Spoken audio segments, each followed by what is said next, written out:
Hello दोस्तों, शुरुआत करते हैं पहले क्वेश्चन से। संविधान के किस भाग में मूल अधिकारों का वर्णन है? दोस्तों, इसका करेक्ट आंसर होगा भाग 3 में। दोस्तों, दूसरा सवाल है आपका, संविधान के किस भाग में राज्य के नीति निर्देशक तत्वों का उल्लेख किया गया है? दोस्तों, इसका करेक्ट आंसर है भाग 4 में। दोस्तों, अब बढ़ते हैं अगले क्वेश्चन की ओर। संविधान के किस भाग में पंचायतों का उल्लेख है? दोस्तों, इसका आंसर है भाग 9 में। दोस्तों, अगला क्वेश्चन, संविधान के किस भाग में नगर पालिकाओं का उल्लेख है? दोस्तों, ये भाग संख्या 9 के उपभाग क में इसका उल्लेख किया गया है। दोस्तों, बढ़ते हैं अगले क्वेश्चन की ओर। भारत के किस भाग में संघ और राज्यों के संबंध का उल्लेख है? तो दोस्तों, ये भाग 11 में इसका उल्लेख है।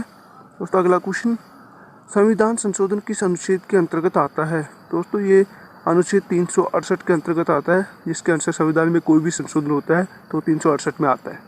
दोस्तों, अगला क्वेश्चन, आपात उपबंध किस भाग में आता है? दोस्तों, ये भाग 18 में आता है। अगला क्वेश्चन, राज्य प्रस्तावना को अभी तक कितनी बार संशोधित किया गया है? दोस्तों, इसका करेक्ट आंसर है एक बार, 42वां संविधान संशोधन, जो कि 1976 में हुआ था। दोस्तों, ये अभी तक एक बार संशोधित हुई है। दोस्तों, 9वां क्वेश्चन, संविधान की प्रस्तावना को हम क्या कहा जाता है? तो दोस्तों, इसका करेक्ट आंसर है संविधान की आत्मा।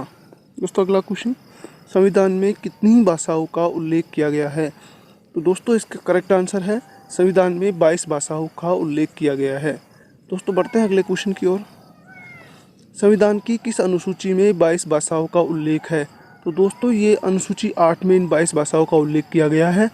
दोस्तों, अगला क्वेश्चन, नए राज्यों के निर्माण, क्षेत्रफल, सीमा व नाम में परिवर्तन की शक्ति किसे प्राप्त है? तो दोस्तों, ये शक्ति केवल संसद को प्राप्त होती है और यही चेंजेस कर सकती है। दोस्तों, अगला क्वेश्चन, राज्य पुनर्गठन आयोग की स्थापना किस वर्ष हुई? तो दोस्तों, ये 1953 ईस्वी को हुई थी। दोस्तों, 14 क्वेश्चन, राज्य पुनर्गठन आयोग के अध्यक्ष कौन थे? तो दोस्तों, इसका करेक्ट आंसर होगा राज्य पुनर्गठन आयोग के अध्यक्ष फजल अली खान थे। दोस्तों, बढ़ते हैं अगले क्वेश्चन की ओर। क्वेश्चन 15 है, भाषा के आधार पर गठित होने वाला प्रथम राज्य कौन था? तो दोस्तों, इसका करेक्ट जवाब होगा आंध्र प्रदेश, जो 1 अक्टूबर 1953 को बना था। दोस्तों, बढ़ते हैं 16वां क्वेश्चन, गोवा को भारत संघ में कब मिलाया गया? तो दोस्तों, ये 18 दिसंबर 1961 में, जो एक सैनिक कार्रवाई के दौरान मिलाया गया था। दोस्तों, अगला क्वेश्चन, भारत में कितनी क्षेत्रीय परिषद हैं? दोस्तों, आपका जवाब होगा 5। दोस्तों, अगला क्वेश्चन इसका है, तेलंगाना का गठन कब किया गया था? तो दोस्तों, इसका करेक्ट आंसर होगा 2 जून 2014 को तेलंगाना का गठन किया गया था। दोस्तों, अगले क्वेश्चन की ओर बढ़ते हैं। क्वेश्चन 19, भारतीय संविधान नागरिकों को किस प्रकार की नागरिकता प्रदान करता है? तो दोस्तों, भारतीय संविधान सभी नागरिकों को एकल नागरिकता प्रदान करता है। दोस्तों, अगला क्वेश्चन है, वर्तमान में मौलिक अधिकारों की संख्या है? वर्तमान में हमारे संविधान में मौलिक अधिकारों की संख्या 6 है। दोस्तों, चलते हैं अगले क्वेश्चन की ओर। विधि के समक्ष समता की व्यवस्था कहाँ से लाई गई? तो दोस्तों, ये ब्रिटिश के संविधान से लाई गई थी। दोस्तों, अगला क्वेश्चन की ओर बढ़ते हैं। अनुसूचित जाति और जनजाति के लिए विशेष प्रावधान का उल्लेख किस अनुच्छेद में है? तो दोस्तों, ये अनुच्छेद 15(4) और 16(4) में है। दोस्तों, 23वां क्वेश्चन, अस्पृश्यता का अंत किस अनुच्छेद के अंतर्गत आता है? दोस्तों, इसका करेक्ट जवाब होगा अनुच्छेद 17 में।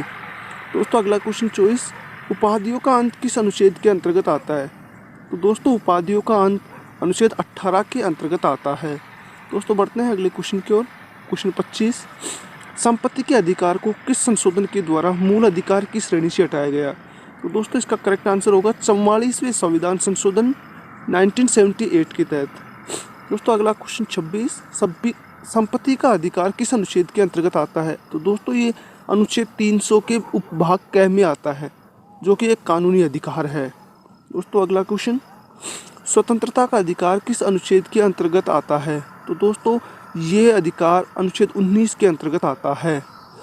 दोस्तों, अगला क्वेश्चन, किस अनुच्छेद में प्रेस की स्वतंत्रता का विवरण है? तो दोस्तों, ये है अनुच्छेद 19 के भाग क के भाग 1 के उपभाग क में आता है। दोस्तों, 29वां क्वेश्चन, किस अनुच्छेद में अल्पसंख्यकों के वर्गों के हितों के संरक्षण का उल्लेख है? तो दोस्तों, इसका करेक्ट जवाब है अनुच्छेद 29 में। दोस्तों अगला क्वेश्चन, डॉक्टर भीमराव अंबेडकर ने किसी संविधान की आत्मा कहा है? तो डॉक्टर भीमराव अंबेडकर ने संवैधानिक उपचारों का अधिकार को। क्वेश्चन 31, क्या मूल अधिकारों में संशोधन किया जा सकता है? तो इसका जवाब होगा हाँ, संविधान के आधारभूत ढांचे में बिना परिवर्तन किए संशोधन किया जा सकता है। दोस्तों अगला क्वेश्चन, किसे वैधानिक शक्ति प्राप्त नहीं है? तो दोस्तों राज्य के नीति निर्देशक तत्वों को वैधानिक शक्ति प्राप्त नहीं है। दोस्तों अगला क्वेश्चन, जो दोस्तों इसका इम्पैक्ट फैक्ट है, ये नीति निर्देशक तत्व है तो इन्हें राज्य की इच्छा हो तभी इन्हें लागू किया जा सकता है। और दोस्तों इसका एक इम्पॉर्टेंट फैक्ट ये भी है कि इन्हें न्यायालय के द्वारा किसी भी राज्य पर लागू नहीं किया जा सकता है। जब राज्य की इच्छा हो तभी इन्हें लागू किया जा सकता है। क्वेश्चन 33, किस अनुच्छेद के अंतर्गत आता है ग्राम पंचायत के गठन का प्रावधान? तो दोस्तों यह अनुच्छेद 40 के अंतर्गत आता है। दोस्तों अगला क्वेश्चन, किस अनुच्छेद के अंतर्गत नागरिकों के लिए समान आचार संहिता का प्रावधान है?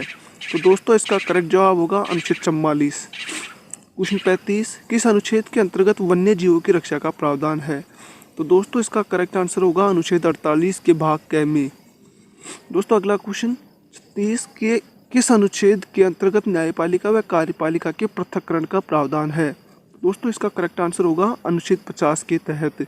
दोस्तों अगला क्वेश्चन 37, मौलिक कर्तव्यों का प्रावधान संविधान के किस अनुच्छेद में किया गया है?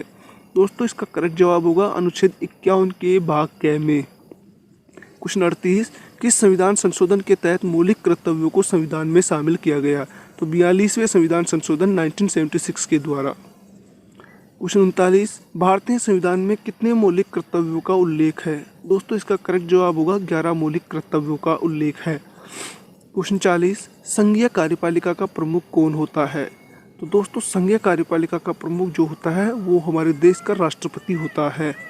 दोस्तों चलते हैं अगले क्वेश्चन की ओर। 41, राष्ट्रपति के निर्वाचन के लिए निर्धारित उम्र है? तो दोस्तों राष्ट्रपति के निर्वाचन के लिए न्यूनतम आयु 35 वर्ष डिसाइड की गई है।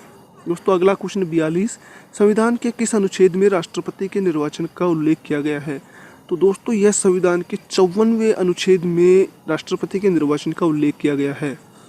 क्वेश्चन 43, राष्ट्रपति के निर्वाचक मंडल में कौन कौन से लोग शामिल होते हैं? दोस्तों इसका आंसर होगा लोकसभा, राज्यसभा और विधानसभाओं के निर्वाचित सदस्य। दोस्तों अगला क्वेश्चन, राष्ट्रपति के पास किस सदन का सदस्य बनाने की योग्यता होनी चाहिए? दोस्तों उसका आंसर होगा लोकसभा का सदस्य बनाने की। दोस्तों अगला क्वेश्चन 43, राष्ट्रपति की पदावधि कितने वर्षों की होती है? दोस्तों इसका करेक्ट जवाब होगा 5 वर्ष की। क्वेश्चन 46, राष्ट्रपति को पद व गोपनीयता को शपथ दिलाता है? तो दोस्तों इस राष्ट्रपति को पद व गोपनीयता की शपथ कौन दिलाता है? हमारे देश के जो चीफ जस्टिस होते हैं, मुख्य न्यायाधीश दिलाते हैं। क्वेश्चन 46, राष्ट्रपति के पद की रिक्ति को कितने दिनों में भरना आवश्यक है? दोस्तों राष्ट्रपति के पद की मैक्सिमम 6 महीने में पूर्ति करना जरूरी होता है। क्वेश्चन 48, राष्ट्रपति का मासिक वेतन कितना होता है? तो दोस्तों राष्ट्रपति का मासिक वेतन 5 लाख रुपये होता है। क्वेश्चन 49, राष्ट्रपति पर महाभियोग का उल्लेख संविधान के किस अनुच्छेद में किया गया है? तो दोस्तों यह महाभियोग का उल्लेख अनुच्छेद 61 के भाग 1 में किया गया है। राष्ट्रपति पर किस आधार पर महाभियोग लगाया जा सकता है? जब राष्ट्रपति संविधान के अतिक्रमण के आधार पर ही उस पर महाभियोग लगाया जा सकता है। दोस्तों अगर आप चैनल पर नहीं हैं तो प्लीज़ सब्सक्राइब कर ले। अगर आपको क्लास कैसी लगी मुझे कमेंट में बताएं ताकि मुझे हौसला बढ़ता रहे और मैं आपके लिए ऐसी क्लासेस और बनाता रहूं। जय हिंद, जय भारत दोस्तों।